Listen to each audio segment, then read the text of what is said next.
Feeling like a shark in a shrimp tank. Big fish, small pond in the shrimp tank. Hey everyone, welcome to another episode of the Central Pennsylvania Shrimp Tank, brought to you from my custom studio here in Dillsburg, Pennsylvania. I'm your host today, Nathan Imboden, and we're doing another episode in our series we're calling In the Crosshairs of Corona. You can find full replays of these broadcasts on our website at shrimptankpodcast.com/centralpa. Also, be sure to like our Facebook page, follow us, and subscribe anywhere you get your podcasts so you can keep up to date on the amazing stories that all of our entrepreneurs here in Central Pennsylvania are able to share. And today we have a really unique guest, and I feel very privileged to have this guest on because he had a little something to do with the way my house happens to look. But we have Doug Rohrbaugh, who is the co-founder of Crabtree and Rohrbaugh. They're an architecture firm right here in our backyard in Central PA, and they've been in a bit of a unique spot with the Pennsylvania shutting down construction and being able to work or not work. We do have some good news that construction is able to resume here shortly, but we wanted to get his perspective on how they've dealt with this, how they've been able to endure, and kind of what lessons we've learned. So with that, Doug, appreciate you joining us. I should say neighbor, I guess. Is it okay to throw that out? That's fine. All right, cool. So welcome to the show, Doug. Thanks for joining us today. Why don't you just give us a little bit of a picture of what Crabtree Rohrbaugh looked like pre-announcement, and it was what, middle of March, where we got this snap, hey, you got to be closed. It was a Thursday afternoon, right, that you got to be closed by Thursday evening. But what it looked like then before, and then what it looked like after that. Well, it was interesting. I can tell you one thing. Before, we were on our way to kind of a historic year. We were in a growth mode. Our backlog was at probably a 10-year high, and we were hiring. That Thursday sent things into a tailspin, and we had to figure out in architecture how to find the IT support to have 70 people work from home.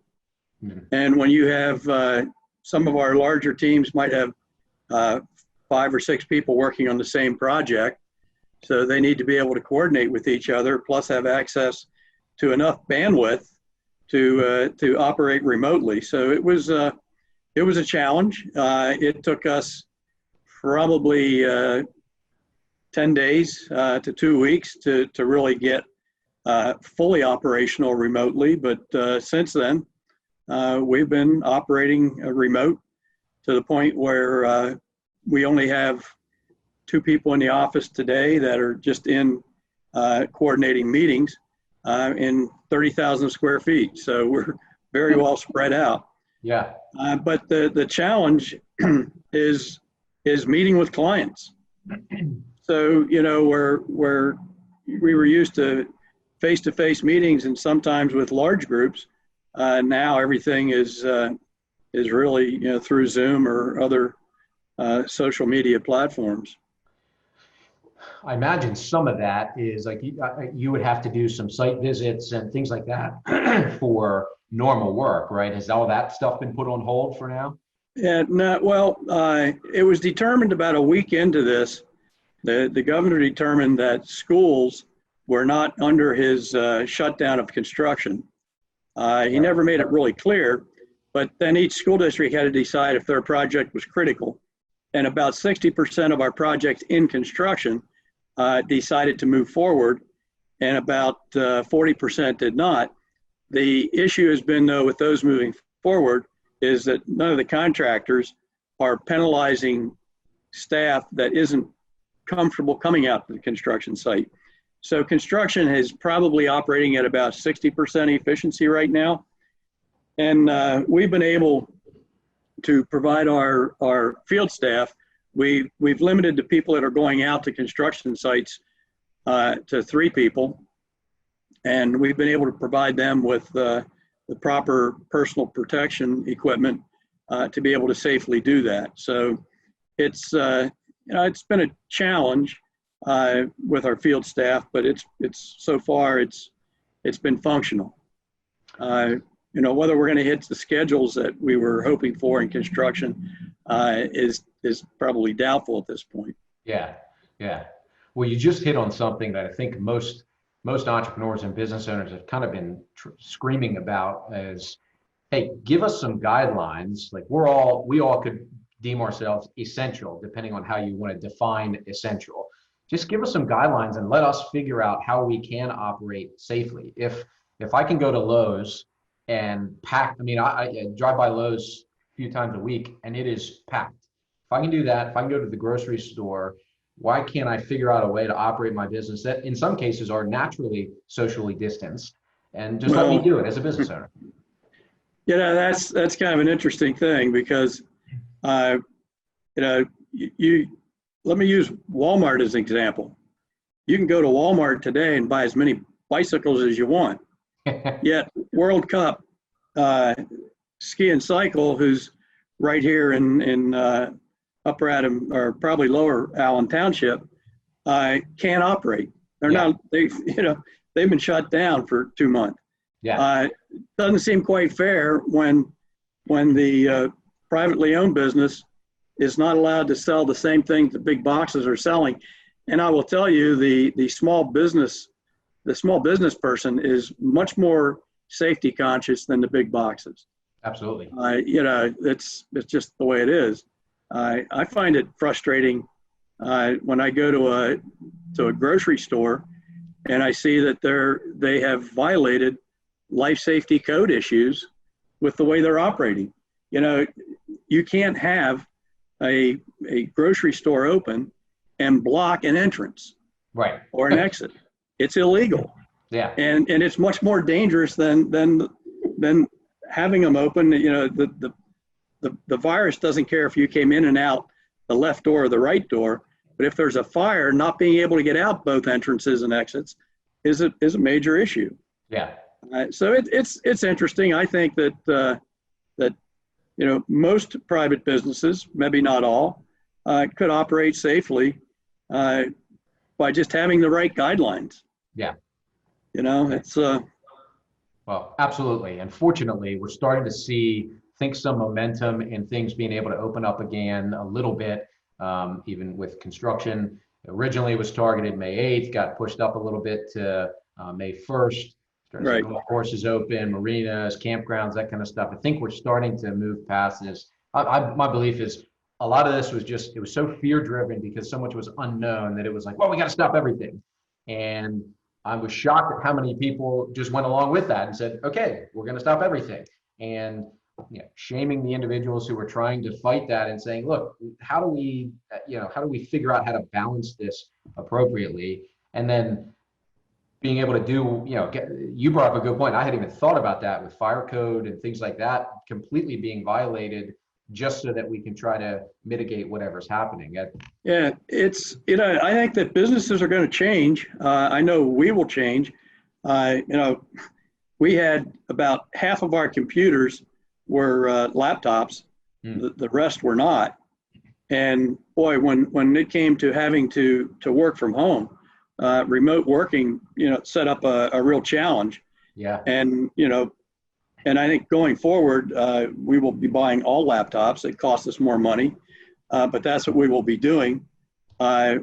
We've had to increase bandwidth to be able to work remote. And, we still have people coming in and out, but even if Cumberland County opens up or Central Pennsylvania opens up, we are not going to go to bring our staff back all at once, and we're not going to probably ever bring all of our staff back on a Monday through Friday basis.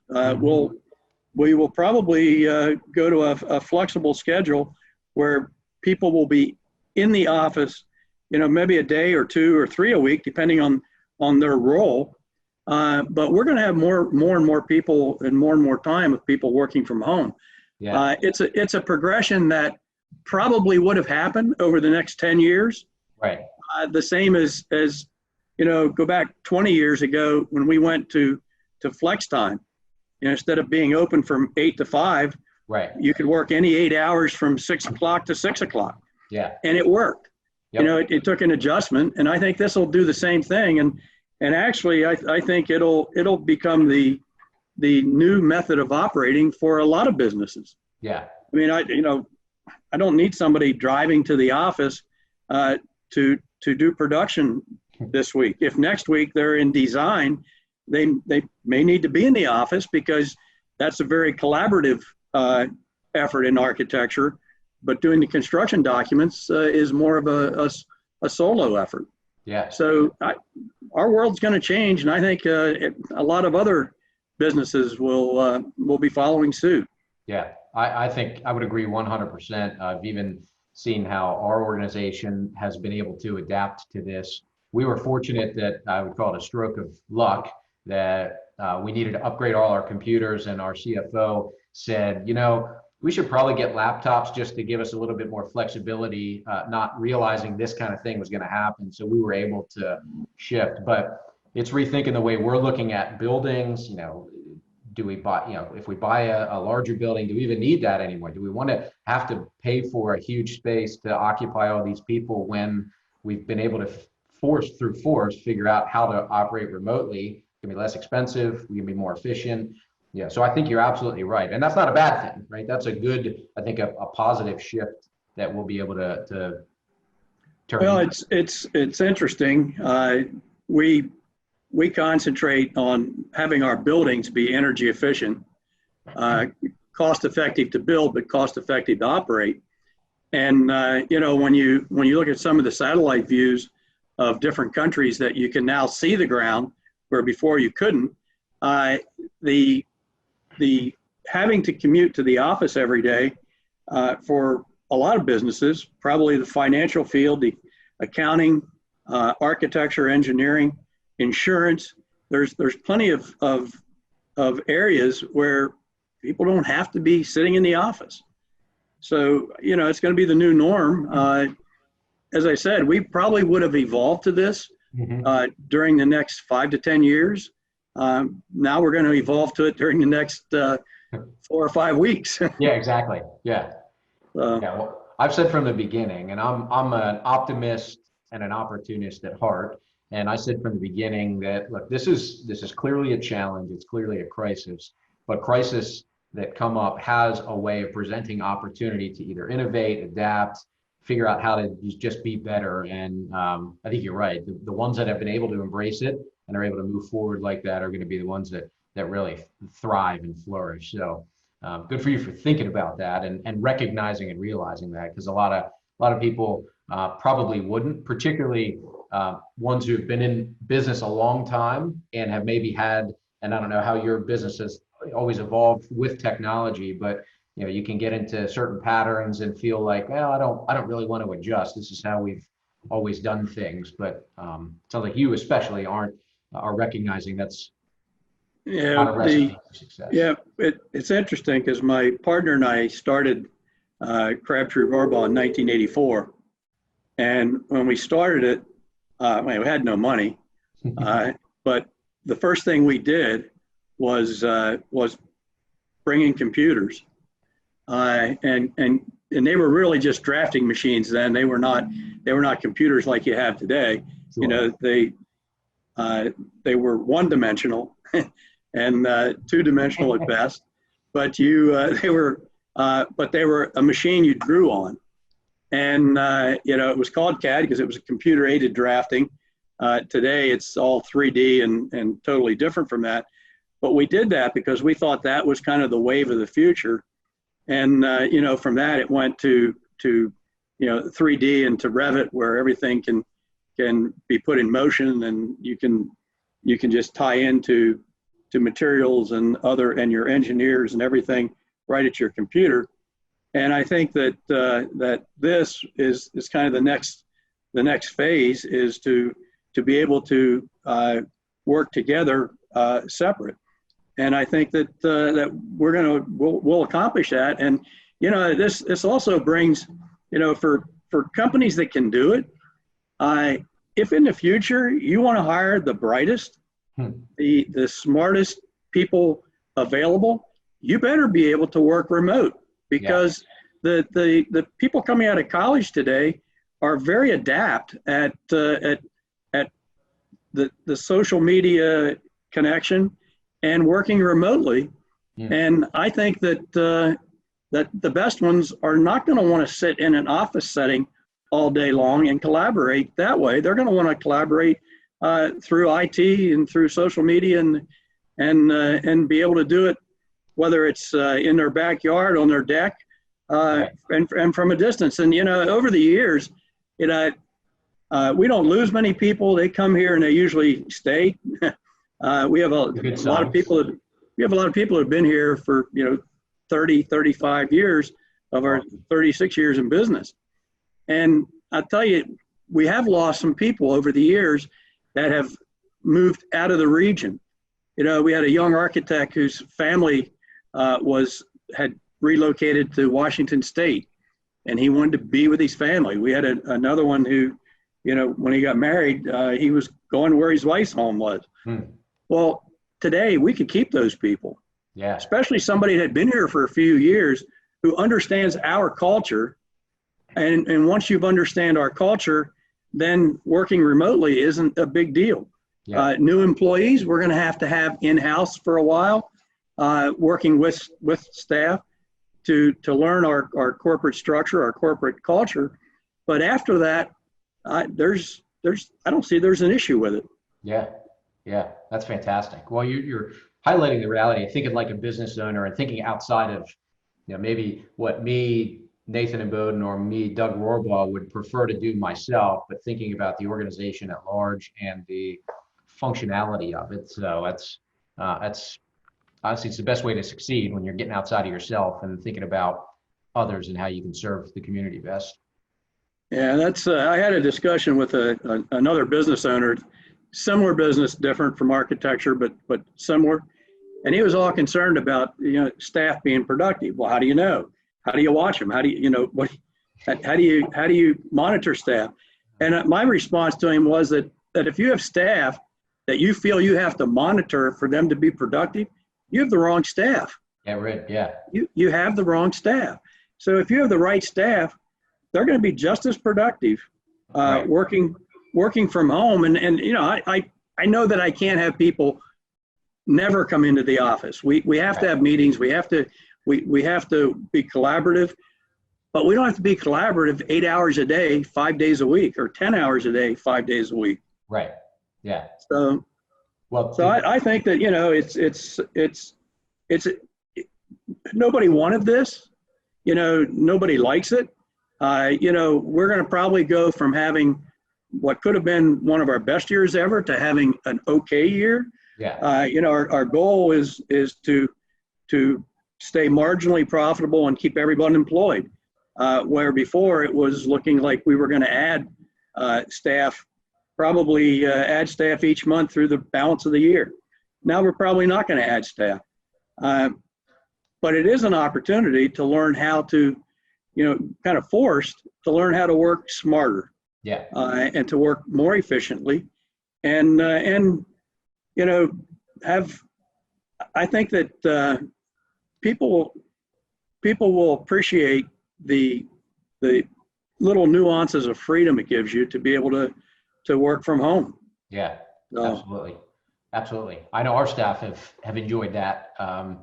We miss the collaboration. We miss the camaraderie. Yeah, we do Zoom happy hours and meetings with the team. It's not the same though. So we still want that, but also love that idea of being flexible and being trusted, like you said. It was interesting because I have a client relations person who she's very effective, very good at what she does.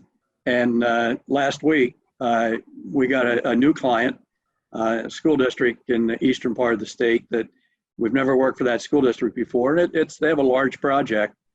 And she found out in the morning early, she got a call from the school superintendent, and she came into the office to tell people, and there was only 2 people here. I was here, and my chief financial officer was here because he was doing billings, but she had 2 people, and she stood there and she goes, Yeah, this isn't any fun. We celebrate victories here. When we have a job go out for bid and it comes in on budget and we have a job completed and they have the dedication, or when we get a new client, we're celebrating those milestones and victories and successes. Yeah. And now it's like, well, I'll send an email out to everybody and tell them that we were successful, but it is different. Yeah. Yeah. But it's still, it's operational, and I think it's going to be this way for a while. Yeah. Yeah. I would tend to agree. So I want to kind of wrap up, I think, with something that you mentioned before, which is a great news for the firm and for your employees, that you were actually able to weather this without having to lay off anyone or furlough keep everybody employed. Is that accurate? And then can you touch on that a little bit? How you were able to do that? Were able to adapt? Well, we have been able to continue with no furloughs. I wouldn't call them layoffs, because even if we did, we would want the people back as soon as possible. Sure. But we've been able to not do that. We have had projects that have slowed down or been put on hold, but we still have enough workload that we've been able to switch people from the project they were on, they got put on hold, to other projects. And we know, because of I anticipate that as we get into this over the next couple of months, that we will be as productive as we were before. Mm-hmm. Right now, we're not, and it's not a matter of effort. It's not lack of effort on people's parts, but it's in learning how to tie things together, how to collaborate, how to use the systems working remote, and in switching out hardware, because we have computers that just aren't set up to not be on our system here, hardwired here in the office. Right. So we probably have dropped in productivity about 30%, but we've also had about 30% of our projects go on hold at some phase of being on hold. So we've moved people rather than trim staff. We've moved people, and we know that it's probably going to mean that we won't be as productive or as profitable this year, if profitable at all. But we also know that we're holding our staff together, and we've got in 36 years in business, I will tell you that right now, the best it's ever had. Wow. And I don't want to lose anybody. Yeah. And so we're just gonna keep working through it and learn how to be 100% efficient in the new normal. Yeah. Awesome. Great examples of leadership, if I may say so, that you've been exhibiting and thinking about the future and trying to figure out how we get beyond this, because we will get beyond it. It's just a matter of when, and then how we can be stronger on the back end. It sounds like you guys are thinking about it and positioned well to be able to do that. So awesome. Well, appreciate it, Doug. Thanks for coming on the show. Thanks for being a part of this abbreviated version of what our normal show is. I will extend an official invite to you as well, that when things get back to normal and we can roll out the red carpet and give you the full treatment of a true shrimp tank full episode to hear more of your story, we'd love to have you back if you're interested. Don't know when it'll be yet. It's to be determined. But for now, thank you again for being a part of today and providing some insight on what you guys have done. You're welcome. Look forward to seeing you again.